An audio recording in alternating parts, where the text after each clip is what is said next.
मेरे प्यारे देशवासियों, नमस्कार।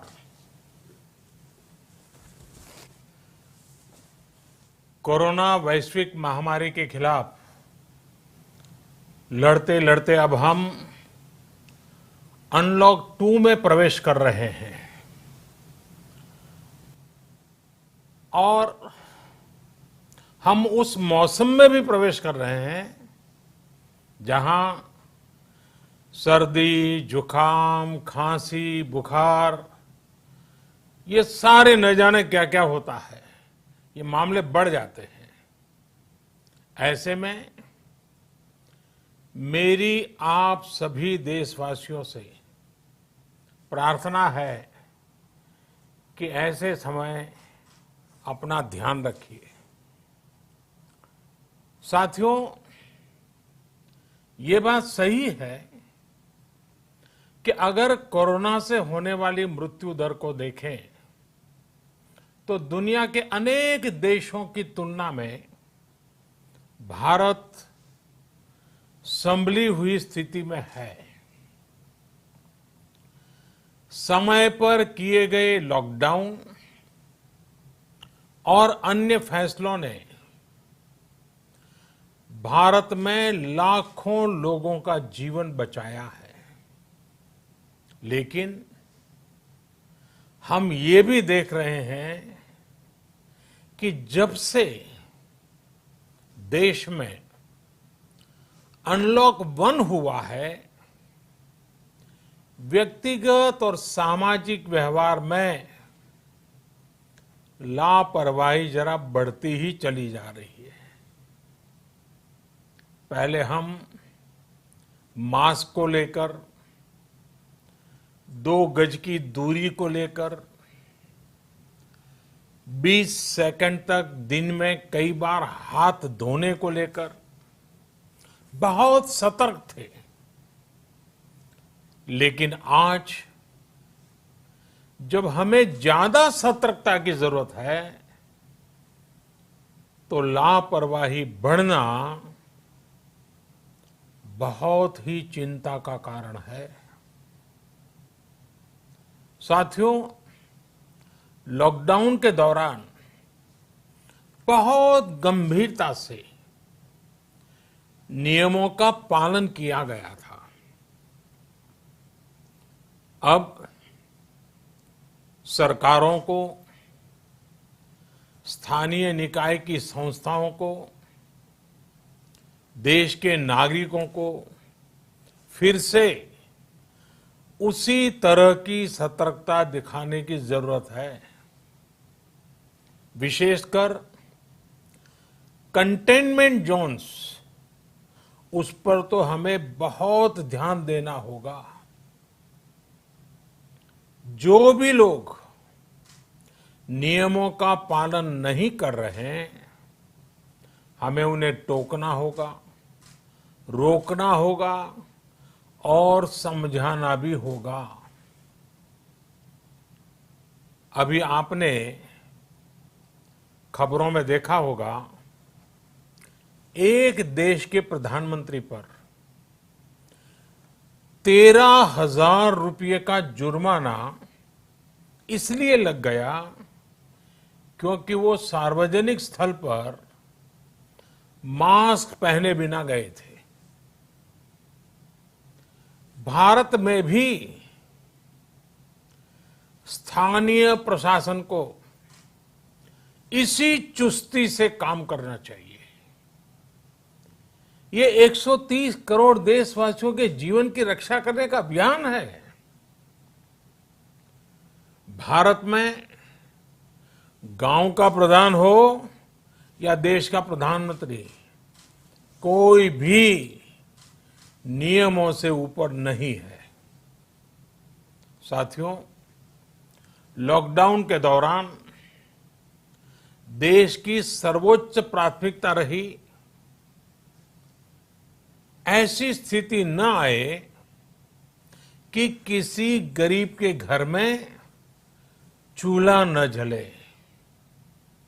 केंद्र सरकार हो, राज्य सरकारें हो, सिविल सोसाइटी के लोग हों, सभी ने पूरा प्रयास किया कि इतने बड़े देश में हमारा कोई गरीब भाई बहन भूखा न सोए।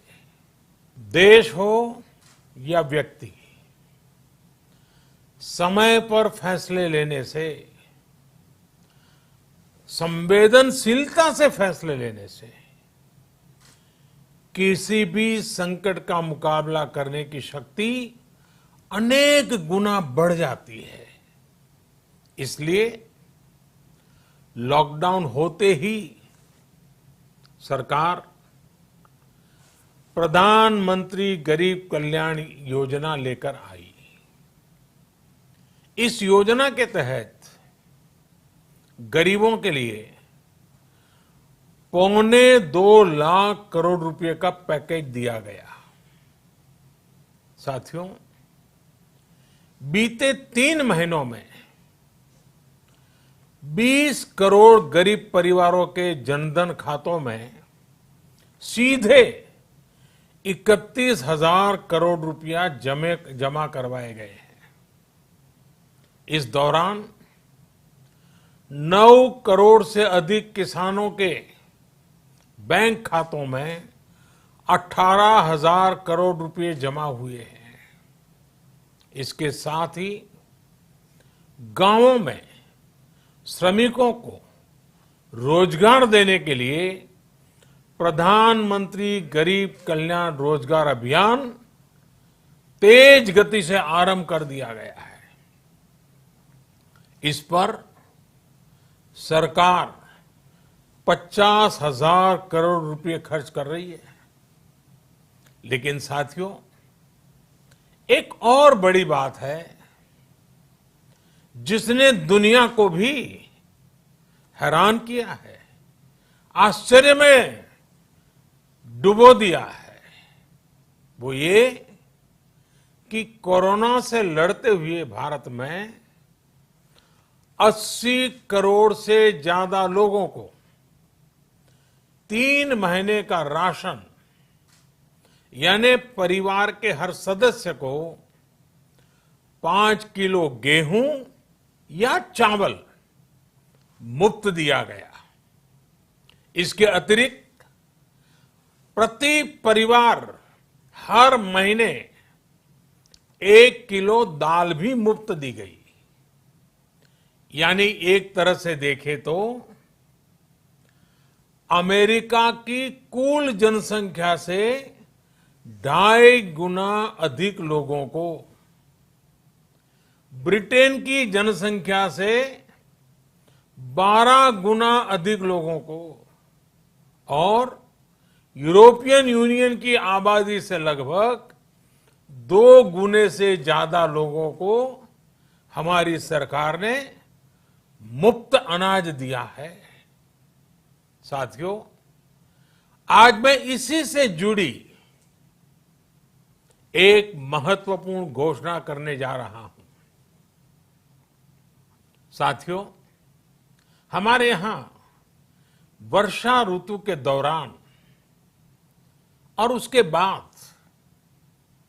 मुख्य तौर पर कृषि क्षेत्र में, एग्रीकल्चर सेक्टर में ही ज्यादा काम होता है। अन्य दूसरे सेक्टरों में थोड़ी सुस्ती रहती है। जुलाई से धीरे धीरे त्योहारों का भी माहौल बनने लगता है। अब आप देखिए, अभी 5 जुलाई को गुरु पूर्णिमा है, फिर सावन शुरू हो रहा है, फिर 15 अगस्त आएगी, रक्षाबंधन आएगा, कृष्ण जन्माष्टमी आएगी, गणेश चतुर्थी आएगी, ओणम होगा और आगे जाएं तो काटी बिहू है, नवरात्रि है, दुर्गा पूजा है, दशहरा है, दीपावली है, छठी मैया की पूजा है।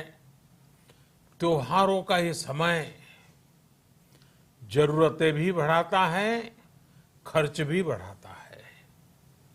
इन सभी बातों को ध्यान में रखते हुए ये फैसला लिया गया है कि प्रधानमंत्री गरीब कल्याण अन्न योजना का विस्तार अब दिवाली और छठ पूजा तक, यानी नवंबर महीने के आखिर तक कर दिया जाएगा। यानी 80 करोड़ लोगों को मुफ्त अनाज देने वाली ये योजना अब जुलाई, अगस्त, सितंबर, अक्टूबर, नवंबर में भी लागू रहेगी। सरकार द्वारा इन 5 महीनों के लिए 80 करोड़ से ज्यादा गरीब भाई बहनों को हर महीने परिवार के हर सदस्य को 5 किलो गेहूं या 5 किलो चावल मुफ्त मुहैया कराया जाएगा। और साथ ही प्रत्येक परिवार को हर महीने 1 किलो चना भी मुफ्त दिया जाएगा। साथियों, प्रधानमंत्री गरीब कल्याण अन्न योजना के इस विस्तार में 90,000 करोड़ रुपए से ज्यादा खर्च होंगे। और अगर इसमें पिछले 3 महीने का खर्च भी जोड़ दें तो ये करीब करीब 1.5 लाख करोड़ रुपया हो जाता है। अब पूरे भारत के लिए हमने एक सपना देखा है। कई राज्यों ने तो बहुत अच्छा काम भी किया है। बाकी राज्यों पर भी हम आग्रह कर रहे हैं कि इसको काम को आगे बढ़ाएं। और काम क्या है? अब पूरे भारत के लिए एक राशन कार्ड की व्यवस्था भी हो रही है। यानी एक राष्ट्र एक ration card, 1 nation 1 ration card. इसका सबसे बड़ा लाभ उन गरीब साथियों को मिलेगा जो रोजगार या दूसरी आवश्यकताओं के लिए अपना गांव छोड़ करके कहीं और जाते हैं, किसी और राज्य में जाते हैं। साथियों, आज गरीब को, जरूरतमंद को सरकार अगर मुफ्त अनाज दे पा रही है तो इसका श्रेय प्रमुख रूप से 2 वर्गों को जाता है। पहला, हमारे देश के मेहनती किसान, हमारे अन्नदाता। और दूसरा, हमारे देश के ईमानदार टैक्स पेयर।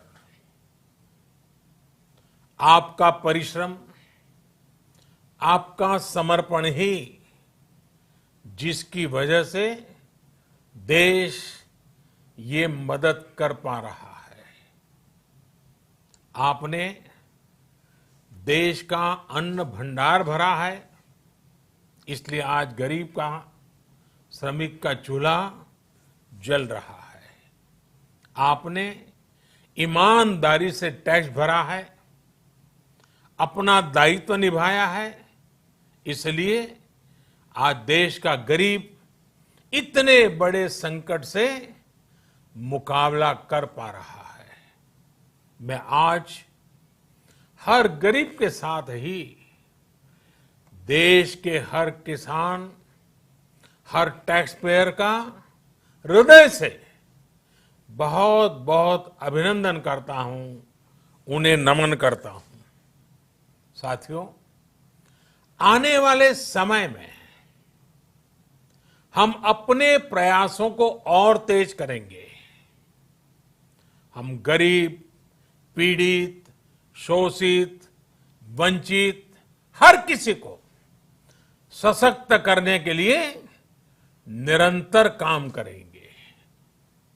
हम सारी एहतियात बरतते हुए इकोनॉमिक एक्टिविटीज को और आगे बढ़ाएंगे। हम आत्मनिर्भर भारत के लिए दिन रात एक करेंगे।